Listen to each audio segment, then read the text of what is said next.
The following podcast is being brought to you by the Defy Life Podcast Network.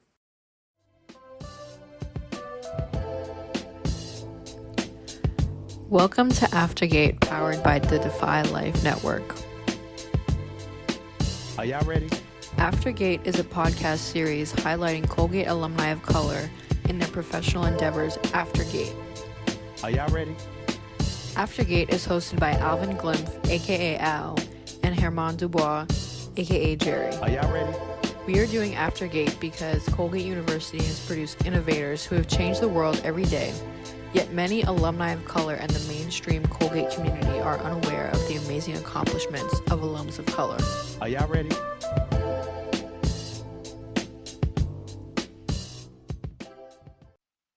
Welcome back to another episode of Aftergate. It is awesome to be here. I am co-host Alvin Glimpf, class of 91, and it is just my honor to be a host of this podcast that has just been growing leaps and bounds each and every show. So looking forward to this conversation today. But before we get into that conversation, let me introduce my co-host, Mr. Herman Dubois. What's up? Hooty hoo! What's How you good, doing? brother? Everything is good. Everything is gravy. Feeling extraordinarily blessed. With the opportunities I've had recently since the last time we was on, and we've just been on this wave. We've just been on this wave of riding good vibes and riding the blessings that we've received. So I'm grateful, feeling good. Want to keep that flow going, and share that love. Well, definitely the love is being shared. The love is being appreciated. And it was awesome to just see you. I feel like, this has been a nice sort of habit we are developing because saw you about 4 weeks ago. Then I see you this last week. I'll be seeing you in a few weeks. So this is definitely, as we talk about leveraging this network and building bridges and working together, this podcast has even brought us even closer together in terms of our interaction. So to me, that is unexpected but Yeah. greatly appreciated benefit of Absolutely. Aftergate. And I would imagine it's happening in other ways that we aren't even appreciating and hearing about yet. But looking forward to continuing pushing in that needle of getting more and more of us to see each other, work with each other, Yeah. to socialize with each other, to share our lives with each other, because Colgate has brought us together and to do some good stuff on campus, but also after campus as well. So Absolutely. Well, I think that's the beauty of not only our the us having the platform, but the opportunity to meet new brothers and sisters that maybe we didn't have that time on campus together, but we can share and sort of have many points of reference that bond us. And so I'm always excited when we have a chance to rap with someone who's was engaged in, still engaged now, and wants to share their story, because the more stories we share, the more we connect with our brethren and sisters who are on campus now going through it. And I realized after being on campus a couple of weeks ago, I could relate. I could relate with some of the frustration. I could relate with some of the commentaries. I could relate with how there were folk who just were like, can't wait to get out of here. And I want to help them understand how to navigate that a little better than I did, and not take 25 years to come back and be engaged, and there ways to work through that. And some of it is healing, but it's necessary. It's necessary. So that's part of that wave we've been riding. And so I want to thank campus, I want OUS, all the folks up at Colgate for hosting us and making that possible. And we look forward to the next one. Here. And just as a follow-up, I've already been connected with two current students as who are in this region, in this area.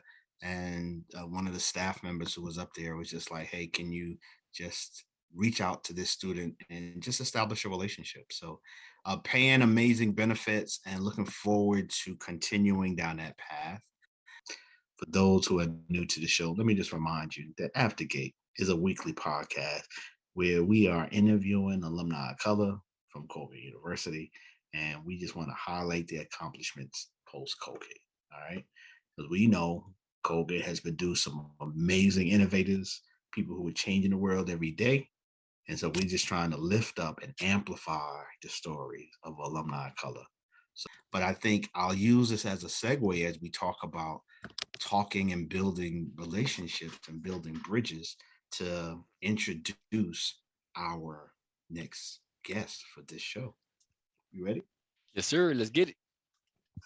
So, Aftergate listeners, I would like to officially introduce to the Aftergate podcast, class of 2010, Mr. JP Ortiz.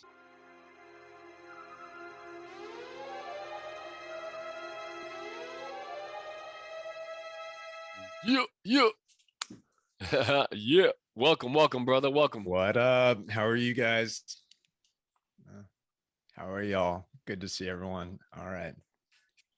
So good to see you too, man. It's glad to have you on. Looking forward to hearing your story. And in our tradition, let me go through the Alvin Glimp Encyclopedia and trying to remember the first interaction with you. And I think a lot of it had to do with us being involved in AOC and that initial connection of through that affinity group, alumni of color, and making a connection at the time. I believe you were working with Microsoft, right? I know you was working with a tech company, but I just remember I met this young cat, lives in Atlanta, works with the tech company, and just kind of stuck in my brain. So it was nice to make that connection then and continuing to build a relationship and continuing to engage in different ways with the university. So thank you. Yeah, thanks, Alvin and Jerry. Thank you for doing this. I think one shout out, just thinking about AOC and the folks that are involved there. There's a lineage, I'd say,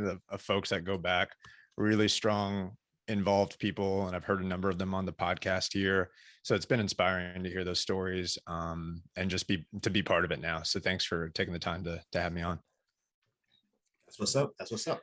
So let's jump on in. So class of 2010, that means unless you took a bridge year, you would have graduated from high school in 2006. Yeah. Right? Yeah. So, okay, take us back to 2006, Man. An amazing time. Whenever I think 2006, I think about our Barack Obama and just what's going on in the country around then. But from your memory, from your lens, give us a sense. What's happening in your world? What do you remember in the world? Give us, lay that context for us. Yeah, I think so I grew up in Texas, and it was kind of an interesting place to come from, Texas to Colgate. And in 2006, if you guys recall, George W. Bush, so son to HW, was president of the US at the time. And so here I was, a kid growing up in Texas in a pretty conservative part of the country. The president is from my state, and I'm going to a place where, it was going to be different. And I was looking for change. So that's where I found Colgate later on in my career as a high school student. So I think about what was going on in the world at the time. Honestly, it was kind of a tough place. It was kind of like it is today. And I think about that and unpack that, right? There was a war going on. We were fighting, invading, I'd say, Iraq in the Middle East, and the way that we were being educated. And this is 5 years after 9/11 had happened. So all of that was context for my experience as a young adult coming up through the public school system in Lubbock, Texas. My folks both went to college. My dad didn't finish. My mother got her master's degree of education. And then I had an older sister who also went and got her master's. So there was education in my family. And so that was a big push. And at the time I knew there was really two choices. It was stay here and go where everybody else goes, Texas Tech University. It's a great school, but I wanted to be challenged, and I kind of saw that there was another life out there, and that's what I wanted to pursue. So you guys usually ask this, but how I found Colgate was through a leadership program. It was called the National Hispanic Institute. And so we took this debate mock trial tournament, and this is something I did as like an extracurricular activity. So like on the evenings and weekends, we'd get together and would practice mock trial. And so we did public speaking, cross-examination, and I developed a lot of close Latino friends through that experience. And that wasn't really something, even being from Texas, I didn't have a lot of those in school with me because I ended up taking advanced courses and knew I wanted to go on the college route. And there just weren't that many of them in those classes at the time. Hopefully that's changed, but I think things are a little different now.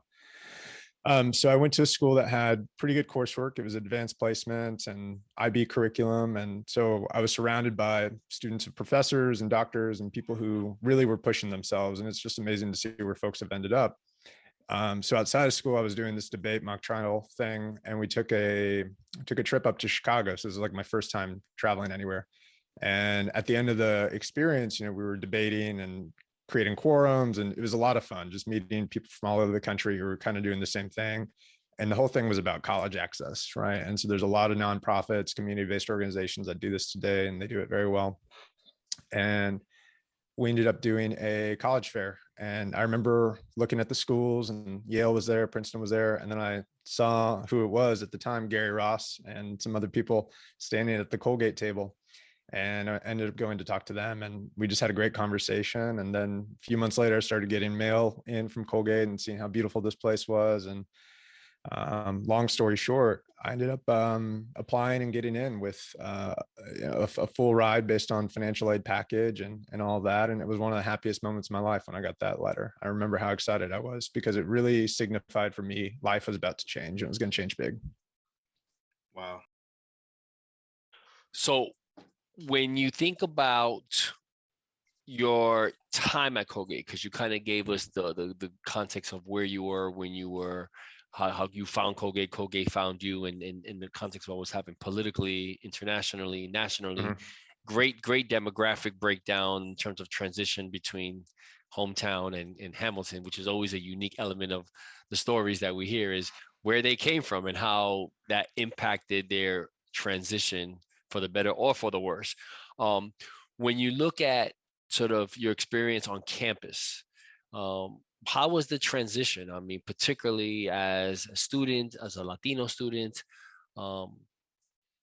economic differentiation, mm-hmm. All of that. What was that transition like, and put it in context to how you dealt with that? It's a good question. I think looking back on it now, I was aware of it, but didn't realize how big that divide was, especially economically, as you talk about that, Jerry. When I arrived at Colgate, so I was admitted, and it was interesting. I'd be curious to unpack this with you guys. I remember getting the admission letter, and it said, excited to have you come to Colgate. Welcome. Oh, by the way, you're under the auspices of the Summer Institute, and you need to be here for essentially summer school, is the way I was branded. so I was like, okay, I guess I'm spending the summer in New York. But I talked to folks about it, and everybody, it was a great opportunity is what it ended up being. And so I came in through OUS. Big shout out to OUS. Big shout out to OUS. And that academically set my bearings for the school, which was really good. So you're in a safe environment. A lot of people are like you, whether economically, socially, physically, they look like you. It was funny that year, a friend of mine, Aaron Martinez, class of 2010, he came also. And so it was two students from a 20-mile radius came to Colgate.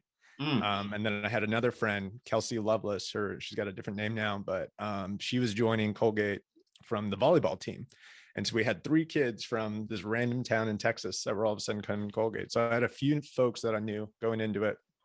And then that summer going in, OUS was a grind. It was a lot of work. I remember being up really late, and it's funny enough, like things don't change that much. I still procrastinate the way I did as a student, get things done last minute as always. So I guess some habits don't change, but I felt at the end of it, I had two classes that I remember. One was the writing class taught by Ben Opapari, and then another was Doug Johnson. It was malleability of the mind, and that was one of the scientific perspectives courses. So that hasn't changed really in the core curriculum that much. And that for me was probably one of the most intellectually challenging, but then at the same time invigorating courses, because it really helped me shape my thought process about things and challenge me. And he was supportive and a good professor. And we had all the other resources of people that were around there. Shout out to Aurelius Henderson and Thomas Crusoe, folks who were in the Alana Cultural Center. So I spent a lot of time there, and we were housed at Gatehouse. And so I was there at Gatehouse. Yeah, Gatehouse. Okay. I think is it still there? I don't know. Not for long. That is part of the third century plan. Part of the third century plan is to remove that. That's what's going to happen. That place is still standing. And so we spent the summer there. And so all of that OUS, kind of unpacking it, great summer. I came out, I think it was like a 3.67 GPA. So I did well in the classes. And then I was hit hard with just that first semester. I remember the first snow, and my freshman year, I was in Gatehouse again. At the time they were doing a leadership institute program. And so I signed up for it because I was like, oh, I did school leadership. I like that as an idea, and ended up really enjoying it. And that's where I met a lot of the friends that I'm still close with today. So that was what I ended up spending time doing, and how I kind of found my bearings there at Colgate. But it was, I think the snow got real, the people got real. And then, the party culture started to kind of take fold. And that's really, I think, what, that combined with just all the other class elements sort of made it a pretty challenging year. And I'd call it 2 years ahead were very difficult for me at Colgate. Where did you live? Do you remember where you lived while you were on campus? Yeah, so freshman year was Gatehouse, and then sophomore year I did 94 Broad, which also was a leadership program. So Carrie Keating had taken over that, and it was through the psychology department. They did a psychology of leadership course, and so that was a whole program we did there. And then I was abroad my junior year, so I lived in, I think, Parker Apartments for a semester. And then last place was Cushman House, which was really cool. And there was like another leadership element to that. So I had some pretty good housing over the course. My numbers in the draw were never that good, but I had some good friends and good roommates along the way. Housing lottery. Yeah, we got some stories behind that housing lottery as well. Don't we all? Don't we all, right? So when you look at your 4 years on campus, and you put it in perspective now, what do you look at as accomplishments, things that you are proud of while you were there, personal, organizationally? What are some of the things you kind of are fond of? I think pushing myself academically, and maybe it was just the current of people. There's so many talented people at Colgate and great professors. That was something that for me was really important, because I knew it was going to be the key to, or at least the way it was framed to me at the time, do well academically so that you can go get this job doing this other thing right after Colgate. So doing that, learning how to write and think critically, that was really important for me. I spend so much of my day still writing to people and writing on my own. And that course I took through OUS really set the ground. And I took other courses throughout Colgate. And that then got me a job in the writing center. They're teaching as a student. And so I spent a lot of time as a peer mentor, and shout out to Jen Lutman there. She was wonderful. And lo and behold, that's where I ended up meeting my wife, Emily. She was also working at the writing center. And so that's a longer story, but senior year, I was working at the writing center, and she was back from abroad, and we ended up overlapping in a lot of schedule and had friends in common. So that was a great achievement, I would say, of my life at Colgate. And then the other shout piece out was to Colgate couples, all the Colgate Colgate couples. Shout out to us Colgate couples. Shout out to her. And then the last one would be, I think just exploration, whether it was deep spiritual exploration. I kind of talked to you guys about, where I felt like I was really struggling my first 2 years in. So I grew up my mother's very Catholic. And so I spent every Sunday was going to church. And as part of the Gatehouse crew, we had some good folks who pulled me along and said, hey, why don't we go spend Sunday in Mass, and there's pizza and wings afterwards. So I got to know folks there. Mark Shiner's a great mentor and friend of mine. And so I spent a lot of time in the Newman community and that chapel. And so I was a musician. I'd played piano for 15 years before I arrived at Colgate. Wow. And so there were pianos down there in the chapel. I'd use that as a place of meditation, study. And for me, that was a getaway. And the last piece, kind of building on that, once I got myself settled, I felt like I grew most through, I'll call it like my linguistic achievements. So I studied Spanish as a major, had some great mentors there, but then I pushed myself and studied abroad. I was in Madrid, Spain. And then during that time, as a student, sophomore, junior, senior year, I took up other languages. I was like, this Spanish thing feels good to me. It feels like something I can learn. So I took on French. And then eventually my senior year, I took a year of Mandarin Chinese. So I just wanted to travel. I wanted to be a global citizen. And I felt like Colgate was preparing me to do that at the time.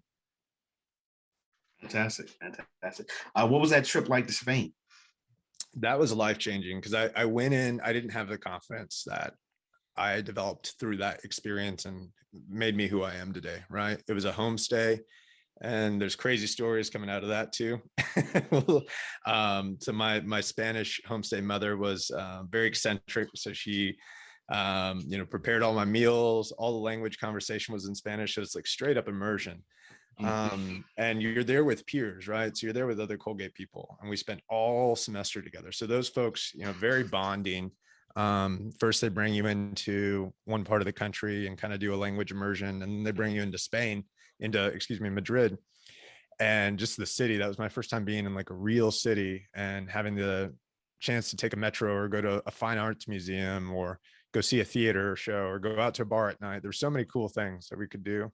And we took advantage of all of it. And, some of the guidance that we'd gotten, I remember getting this in my first class at Colgate was, if there's something you want to do while you're there, during college, take advantage of it now, because there's not going to be the same opportunities later on in life.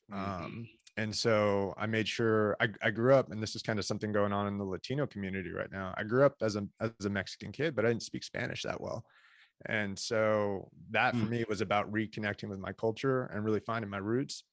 And so I did that not just through Spain, but extended study to Mexico, did same kind of thing, studying abroad there and living with a homestay and just really immersing myself. And so that's, for me, that's always been something that's worked, is just that cultural immersion or immersion into a experience to just dive deep in. And so I feel like those are some of the traits that I grew out of that experience. Fantastic. Awesome. Great context. Thank you for sharing. So we're going to take a pause right there and give an opportunity to show some love to our sponsor, and then we'll come back and finish up this conversation with Brother Ortiz. So this episode is sponsored by Hope Murals. Hope Murals is a nonprofit that provides adolescent youth with an interactive experience of creative expression via an urban arts platform that stimulates both mental and physical development. Please visit their website at www.hopemurals.org to learn more and find ways you can support the work they do. Welcome back. We are back here to finish up this conversation with Brother Ortiz. But before we do that, let me just make sure I thank our sponsor, Hope Murals. As always, we appreciate not just your support, but we appreciate all that you do to help our youth become better people through urban arts. Keep doing what you're doing in your state and my state. And I'm looking forward for you to just be all over the place. Check them out, hopemurals.org, if you want to learn more about what they do. And even better, drop a donation. If you are interested in being a sponsor, make sure you hit us up at aftergatepodcast@gmail.com. And of course, want to show love to the Defy Life Network at www.godefylife.com. You can find some interesting, empowering, and relevant written content. And if you want to hear more dope podcasts like Aftergate, check out their podcast hub at www.defylifepods.com. We are blowing things up on their network. I believe we are a certified #2 show on that network. Okay. So Aftergate fans, Colgate AOC, Colgate Mainstream. Keep showing us the love. Keep checking out our shows. It is making a difference, and the network is noticing. So make sure you check us out on all your major podcast streaming services: Apple Pods, Spreaker, Spotify, iHeart, whatever. Wherever you get your podcast, you can find Aftergate. I appreciate that. So now let's jump back into this conversation. So, Ortiz, brother Ortiz, what I would like to talk to you about is something that is, while it might not be near and dear to everybody's heart, it is something that we all are experiencing, and most of us are noticing a difference, and that is climate change.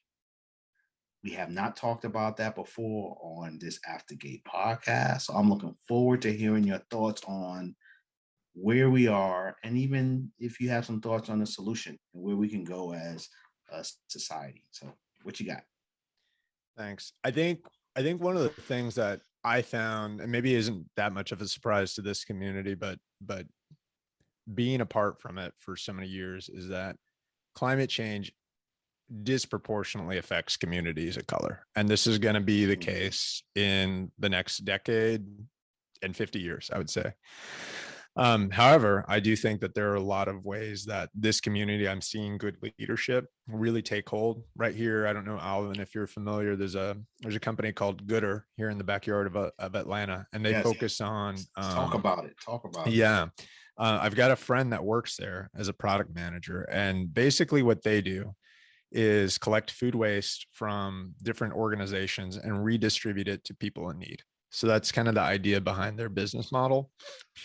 And what we're seeing, I think that basically climate change and what we're struggling with right now is a problem of misallocation of resources. I don't think that we've overshot it at all. I think that there are a number of ways where we could get more efficient. If you think about how your home heating bill might be higher than it needs to be in the winter, or cooling in the summer, there's a lot of things that we do, I think, just organizationally and systemically as a country, that we don't look at this quite the right way. A different example, maybe taking a different approach, is a place near and dear to my heart, Costa Rica, which is it's going to be the green capital of the world. And they've really, I think, position themselves in terms of the future for global development to be that business model for other countries to then follow and scale. Because Costa Rica is a country of 5 million people, I think, and the US has 300-400 million. So we've got a lot of work to do. Some of those solutions, I think, are not that difficult as we make them out to be. And we probably need to start getting more real with our local leaders and legislators to let them know what we need as community members and stewards, so that we can find that service or benefit in our own community and backyards. So some examples, and this comes as no surprise to you guys, I'm sure, food deserts exist in communities of color. What a food desert is it means there's maybe no grocery store, no healthy food within a certain radius of neighborhoods and community of color vicinities. Other ideas, composting, recycling.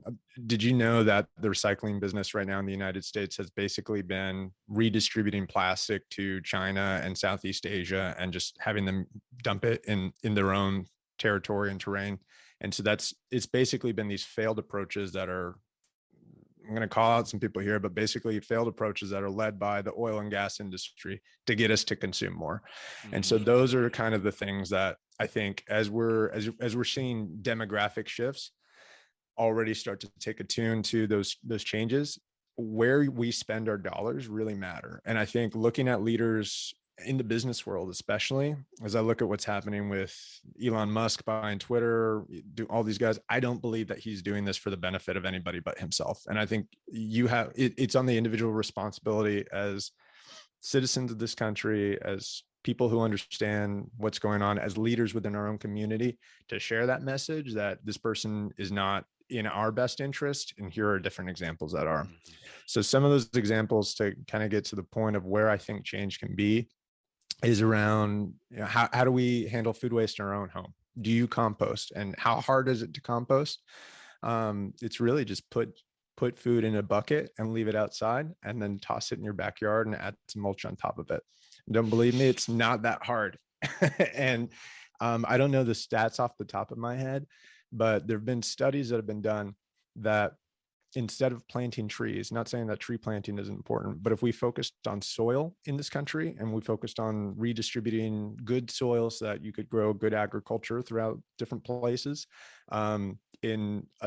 in a size of area, perhaps Africa or something like that, that would put us back to pre-industrial carbon emissions levels. Soil is actually a carbon capture source itself. So it's carbon sequestration is what they call that. And that means that we could take down the carbon levels of what we've been emitting over the last 2 centuries back to pre-industrial levels. Wow. So there's some great resources out there. I'll send them over to you guys so that folks can watch them, because that's how I learn a lot too. There's one documentary, and folks who are doing good work in this space is the permaculture crowd. You may not be familiar with that, but it's something that I joined recently as a certificate program. And so it's a design course that I've been studying, and it's how do we work in concert with nature rather than constantly working against nature. The place I grew up, Lubbock, Texas, it's known for the cotton. So if you're wearing a pair of jeans today, it probably came from there. Good chance that it came from there. But the whole place is very dry. It's very flat. And what has been happening for decades, and I've seen this in my own family and in my own communities, there are high rates of cancer and disease because they constantly are spraying the fields. And so people then breathe in that air whenever dust gets kicked up in the air and dust storms. So that happens, and then it affects communities of color more negatively because they're out there working in the field. My father was working in a cotton gin most of his life as a young adult until he went to college, and he died relatively young. He was only 70. So I don't know how much that experience working in agriculture negatively affected him, but that plus diet and a number of different things, I think really made an impact. And I know it affects a lot of other people. So that's a source of something that I'm really passionate about. And I think that we can do a lot better as a community, and we can lead for change. Oh, yeah. So first, let me say, I am a composter. You know, just now footnote for the record. Now I brag about that, but I will definitely give credit where credit is due. That is my wife's, you know, she came with that. I mean, I think it's tied to one of our consulting clients, but either way, we are a composting family. So shout out to the Glimpse. Shout out Glimpse. Right. Yeah. But the other thing I wanted to note, and I hope people listen, and if you didn't listen, rewind and listen, because there was significant amount of wisdom and jewels that you just dropped in that last piece. And this is definitely becoming my favorite segment of this podcast, because I'm about to let some of our listeners understand how the sausage is made by sharing that. For those who don't know, we offer this segment really to our guests in the moment, on the spot, where they determine what they are going to share and talk about. And in each instance, we are constantly and consistently impressed by what is shared in the moment. And it's not something that people prepare. And so I want to give people some insight into what happens after this segment. But we don't know where the guest is going to go with it, right? So we are kind of trusting in our AOC that, okay, y'all about to drop some jewels, and 100% of the time our guests impress us and leave us smarter than we were before they started talking. So Absolutely.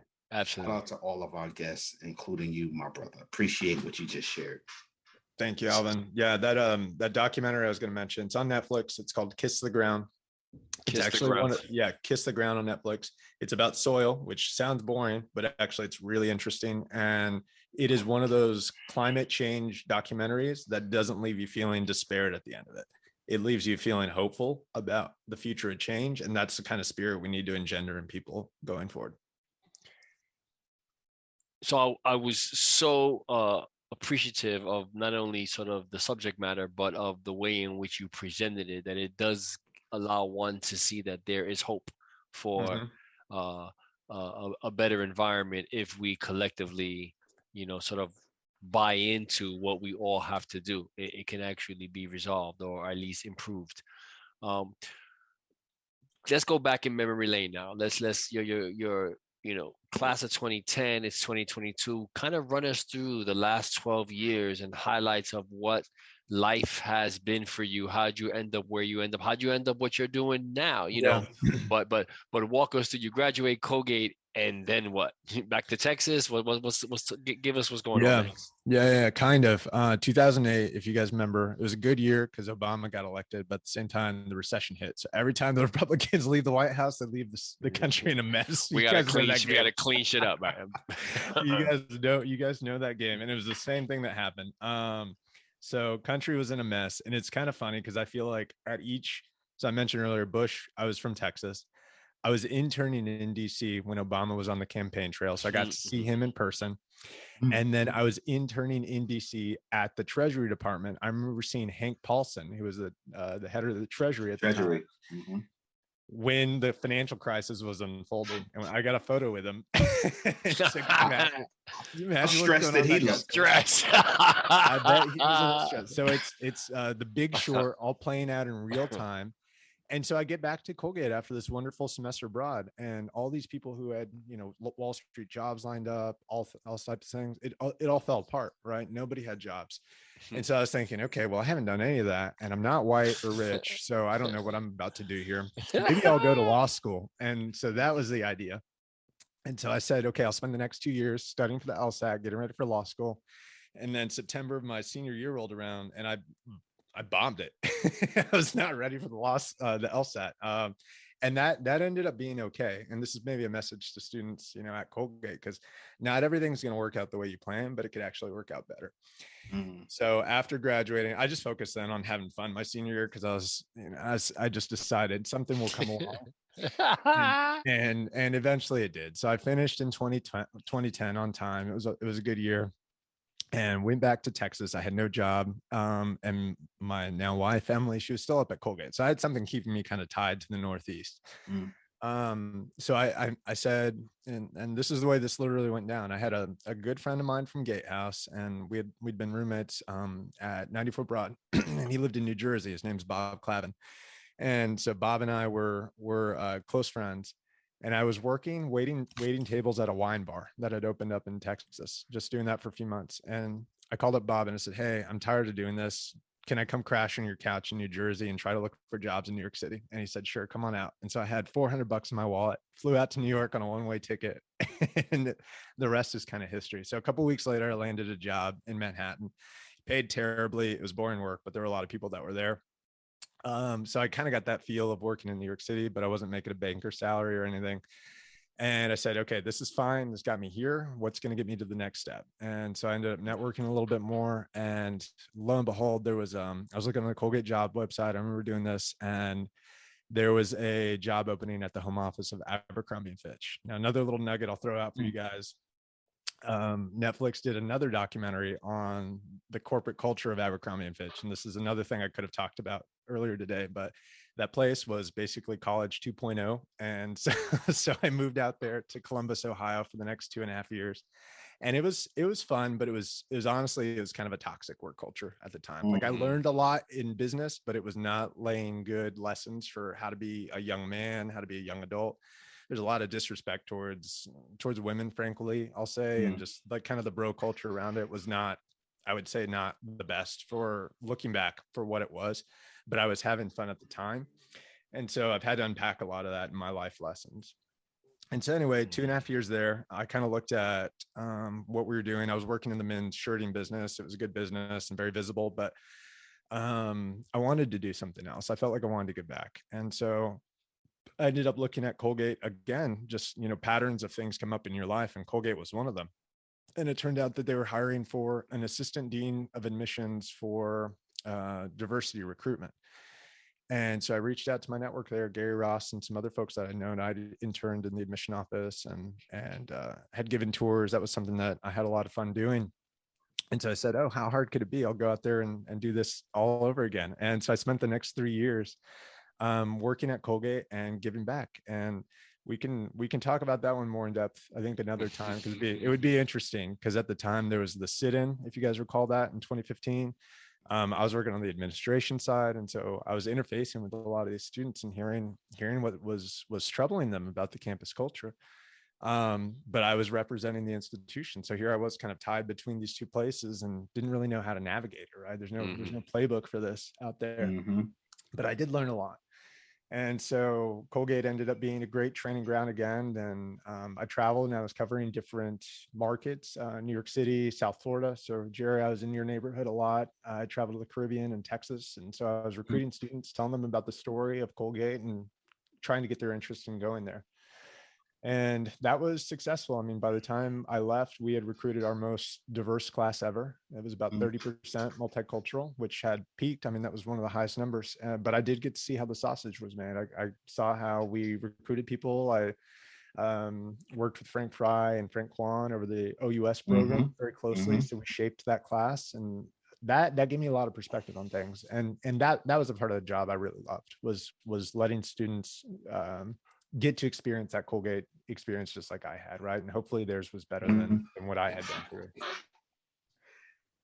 And long and short, I knew after that I wanted to go on to graduate school. And so that's what brought us down here to Atlanta. My wife had found Emory and she said, hey, well, you should look here.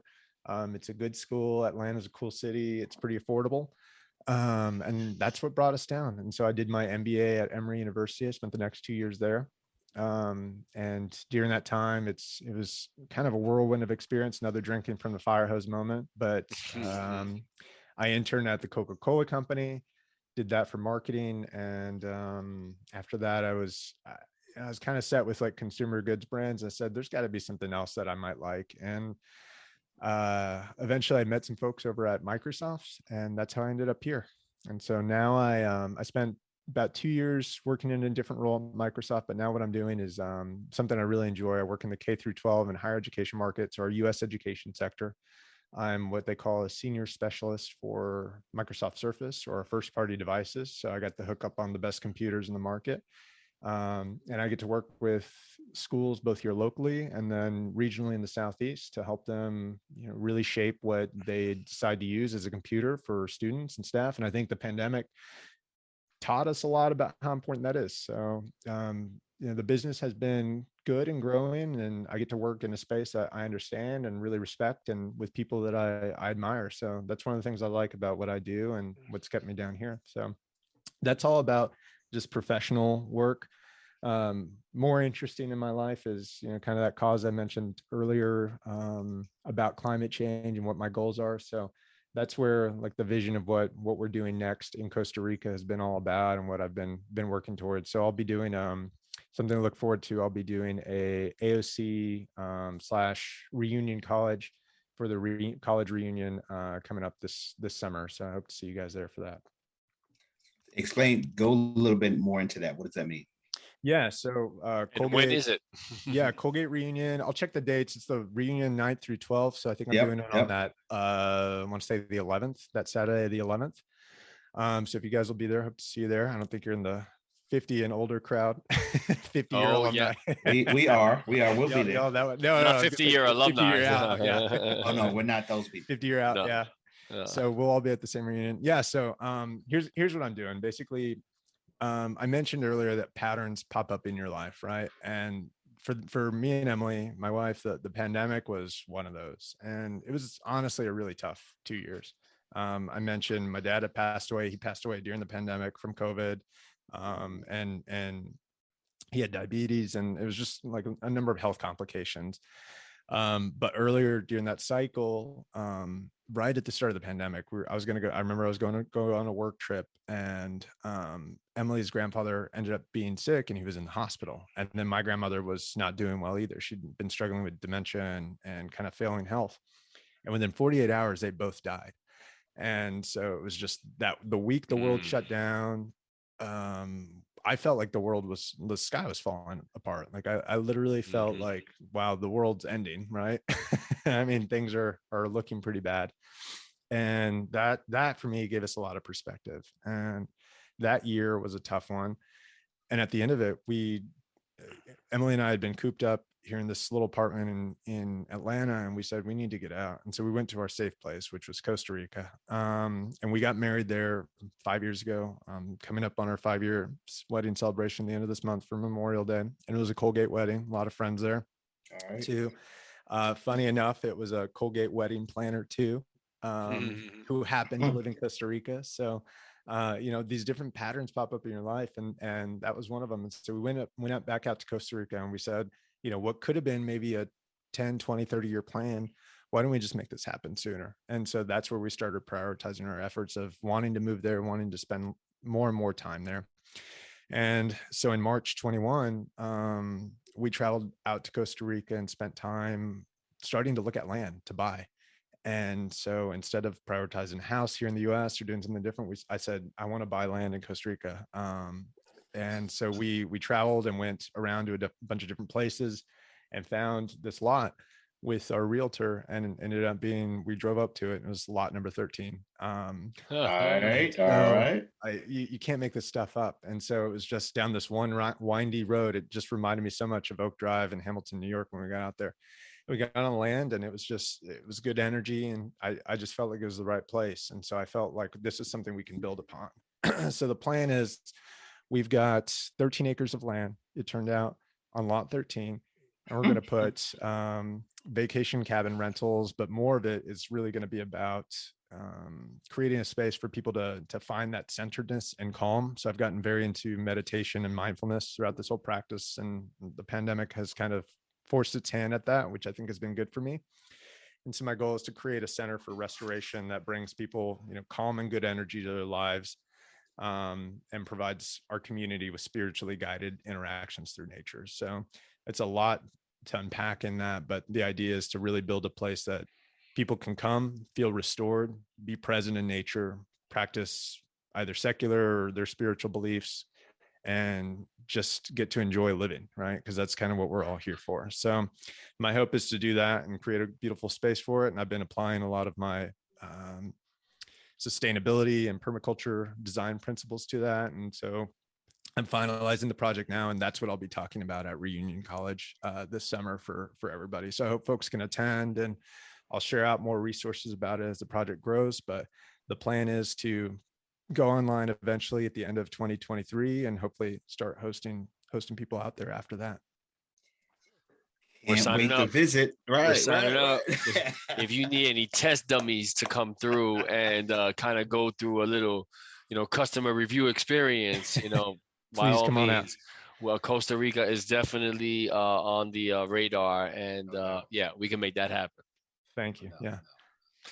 I like that, brother. Center for Restoration. I really like that, and I'm really in my own post-COVID traumatic experience been seeking different ways to sort of align and kind of find purpose again, and just sort of go through this whole process of growth and healing simultaneously. So looking forward to your center opening up and being not only a visitor but a participant in that magic you and your wife are trying to create. Would love to host everyone, and both of you guys are more than welcome. So anytime. Awesome. With what you sort of given us in terms of the highlights over the last 12 years since Colgate, reflecting on now who you are now, but looking at yourself when you were 17, 18 years old, coming out of Texas, entering Colgate, what advice, what gems of wisdom would you have told yourself then, as well as now graduating Colgate, entering the world? What would have been your guiding principles? Yeah, there's really two, I think, is find your tribe, or tribes would be core for that. So who are the people? Because we can't do this alone, right? It takes a village. We all know that, to live, survive as a person of color in today's society, as a woman, as an underrepresented minority, you name it, right, is not easy. So find your tribe, mentors, friends, spheres of influence. Think about who you are spending time around too, because I think I heard it earlier on one of your episodes, guys. You said if they're not talking about future goals and planning, then you're not hanging with the right crowd, right? So I thought that was good wisdom. If you have a spiritual practice or wellness practice, develop it and really harness it. For me, that was something that I kind of shied away from initially, because I didn't feel like it didn't feel cool right at the time when I was a Colgate student, or I was trying to position myself in ways that maybe weren't as authentically who I am. And now I feel like I'm doing that. And that kind of brings me to my maybe fundamental one, which is developing life principles, right? So what are those non-negotiable principles that you abide by and want to live your life by? And they can adapt, but I think ultimately at the core, we each know who and what they are. And if you can define those and know yourself, then that makes living, I think, a lot easier. Mm-hmm. Awesome. Appreciate you, bro. So here is a segment that is also kind of guides why we do this podcast, which is we're about building bridges. We're about giving people a platform to promote, share, get the word out on an initiative, website, effort that you would like the audience to be aware of and maybe support. What would you like to share with our Aftergate network? Yeah. As I said earlier, I like to write, and so does Emily. She's a much better writer than me, but we're both good at it. And we're telling this story. We're talking about our journey going to Costa Rica, this vision, this grand vision we have to change the world. And we need help and we need supporters. And so that's my ask to this audience, is to follow us. And the newsletter for that is on this platform called Substack. If you've not heard of it, it's basically an email platform. And I'm deciding about, how I want to go about everything in the long run. But for right now, this is where we are. So we can be found at, badweathercr.substack.com. But the whole point of that is we're periodically posting our journey updates, philosophy about life, things that we think are good, things that we think we could change for the better. And we hope to share that there. So again, it's badweathercr.substack.com. So we can be found there and hope to see you guys join. Yeah, we'll definitely be logging on and connecting and following the journey. And we're also looking forward to being on campus in June and learning more in your session. So definitely we'll take advantage of that as well. But that being said, man, I appreciate this opportunity. I mean, again, while we have interacted in the past, I definitely have got an opportunity to see more in depth of who JP is, as well as your wife, and just hearing your story has been amazing. So appreciate this opportunity. Appreciate you coming on our show. I appreciate you guys doing this. This has been a huge help, I think, to the community, and thank you for all you do. Really awesome. I got two more points for you. I got to know what JP stands for. Juan Pablo. Plata. Shout out to him. Juan Pablo. I was gonna say Juan Pedro. Okay. Juan excellent. Pedro. Yeah. Juan Pablo. Juan John Pablo. Paul. Yeah. John Paul Ortiz. I got you. And second is, if you're available, I will be back in the ATL on April 20th. I'm sorry, May 20th. Okay. I'm coming back for a couple other things, but I want to invite you on the 21st, which is a Saturday. Not sure how engaged you are in the Latino community in Atlanta, particularly DeKalb County. Yeah. But I was recently there as a part of a project that I have in collaboration with the DeKalb County School District and the Latin American Association building on Buford Highway, where we just completed a mural that is going to be presented on the 21st. One is going to be a launch of a space that's being activated called the Learning Hub, which is a community education center for families and for kids to figure out how to navigate to higher ed.